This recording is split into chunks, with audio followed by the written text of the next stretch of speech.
Fala galera do canal, me chamo Juliano. No vídeo de hoje veremos um assunto que eu acredito que era só eu que não sabia de toda essa confusão que tá rolando entre Rússia, Brasil e Estados Unidos. Tinha basicamente uma escola de espiões russos aqui no Brasil. Os Estados Unidos está acusando o Brasil de fazer parte de tudo isso. A mídia dos Estados Unidos está pegando bastante pesado com toda essa situação. Cara, é uma situação extremamente complexa, é coisa de filme de cabo a rabo. Assim, é inacreditável que a gente vai assistir hoje. E nem sei se dá pra acreditar em tudo que tá sendo falado, de tão absurdo que parece.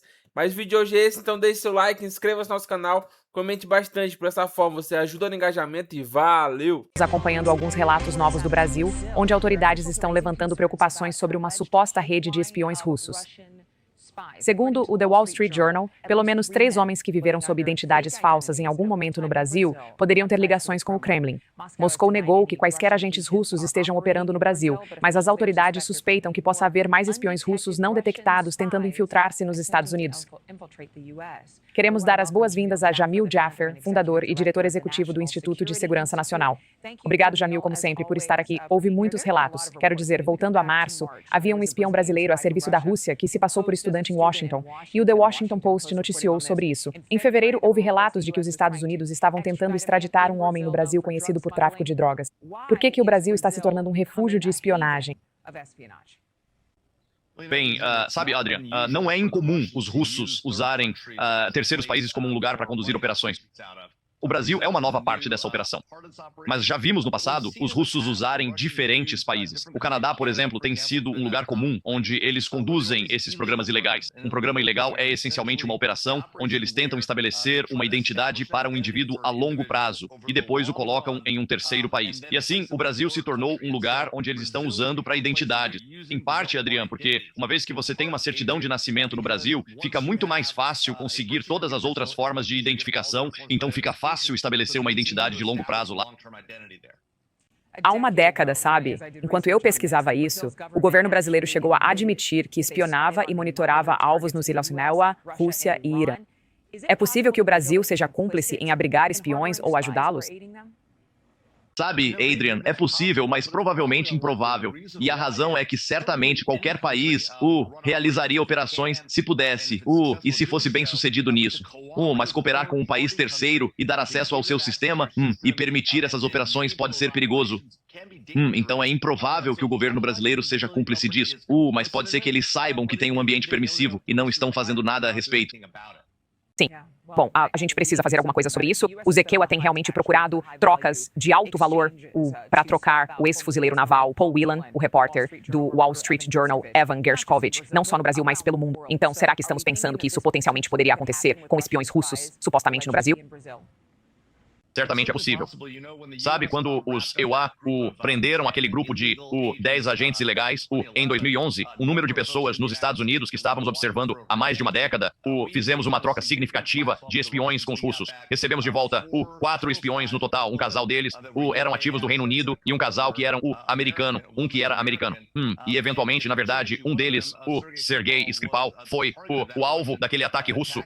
Se você se lembra do chamado ataque Novichok, lá em Londres. Então, há algum precedente para a realização de trocas por outras pessoas que estão detidas. O problema, claro, Adrian, é que isso cria um incentivo para que as nações prendam mais das nossas pessoas se fizermos trocas como fizemos com a Brittney Griner.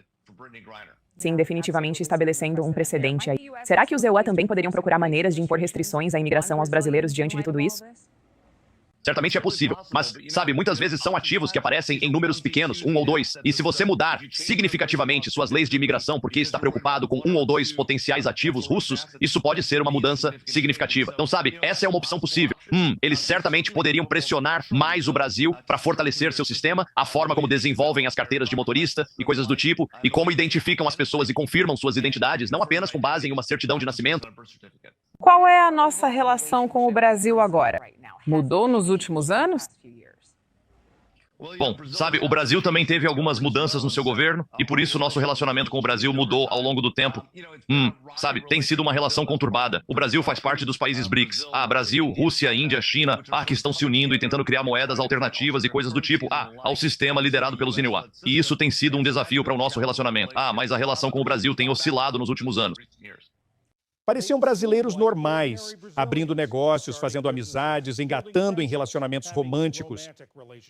Eles até tinham certidões de nascimento e passaportes brasileiros de verdade, mas, na verdade, eram agentes da inteligência russa vivendo vidas duplas. Uma investigação do New York Times revelou que Moscou usou o Brasil como trampolim para sua operação global de espionagem. A Polícia Federal Brasileira descobriu a farsa após uma longa investigação, dando um grande golpe no programa de espionagem de Vladimir Putin. Ali, Rogin conversou recentemente com os repórteres do New York Times, Michael Schwartz e Jane Bradley.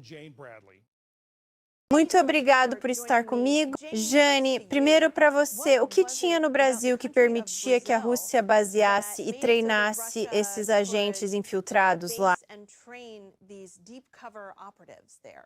As fontes com quem conversamos no Brasil disseram algumas coisas. A primeira é que, o Brasil é conhecido por ter uma população muito multicultural e diversa, então é fácil para qualquer um, inclusive um espião russo, se misturar. A segunda era que passaportes brasileiros são bastante poderosos. Eles são úteis, te deixam entrar em muitos países sem visto. Então, era uma ferramenta realmente poderosa para um espião russo. E, finalmente, este é um ponto mais complexo, mas há uma certa fraqueza no sistema brasileiro de certidão de nascimento ou identidade, o que o torna um alvo realmente atraente para espiões russos. Então, Michael, esses espiões que conseguiram criar essa persona e uma história de fundo, fala pra gente sobre eles. Eles são chamados de ilegais. É assim que o serviço de inteligência russo os chama. Eles vivem e trabalham no Brasil. E depois, o que acontece? A Rússia pretende mandá-los pelo mundo para realizar operações? Você está certo. Essas pessoas não foram necessariamente enviadas ao Brasil para espiar o Brasil. A ideia era que elas se tornassem brasileiras e depois fossem enviadas pelo mundo para praticar a verdadeira espionagem. Então, temos alguns que foram mandados para Portugal, temos outro que conseguiu um estágio na Holanda, em Haia, no Tribunal Penal Internacional, outro foi mandado para o Oriente Médio. E o objetivo de todo esse programa é basicamente lavar as identidades para que quem investigar o histórico delas encontre apenas brasileiros. Jane, uma das pessoas em que sua investigação foca, o nome e a identidade brasileira dele eram Gerard Daniel Campos Vittich. Como ele era conhecido no Brasil e quem ele realmente era? Sim. Então, de todos os 9 espiões que analisamos, ele provavelmente construiu a identidade de cobertura mais impenetrável. Ele tinha montado um negócio legítimo de impressão 3D no Rio.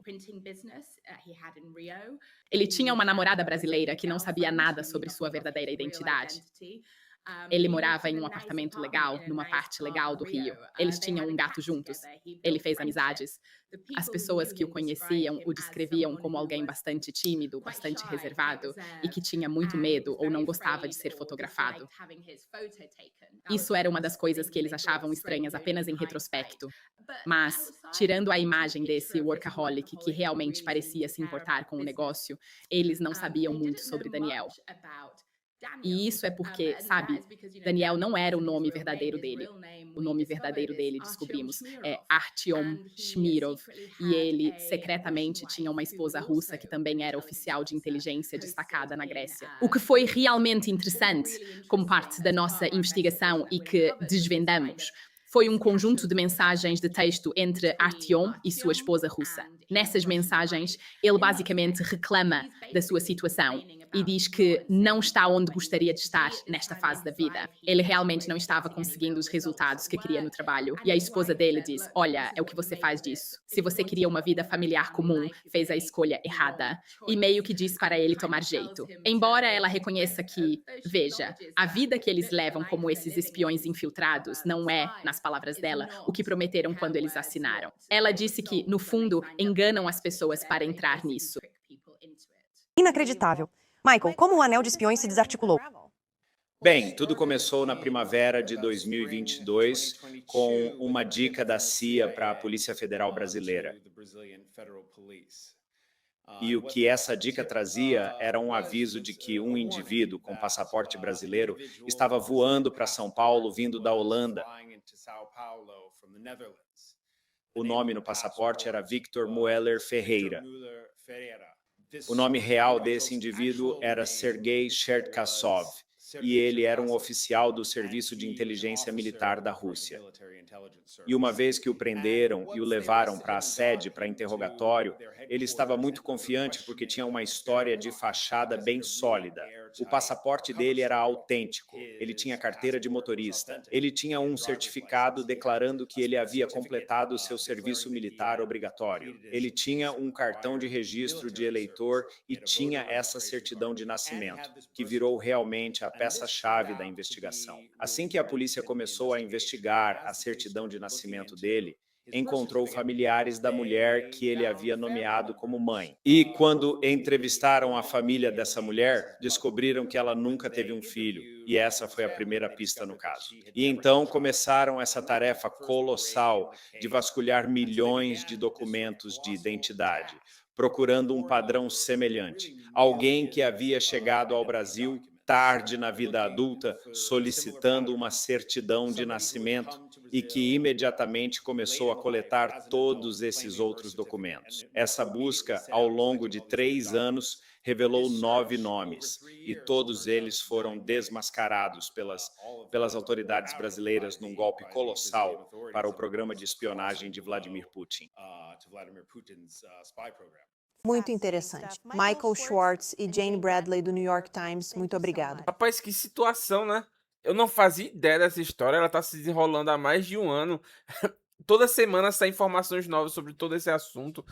Cara, que negócio de filme. Dava pra fazer facilmente uns 10 filmes sobre esse assunto. Caramba, maluco.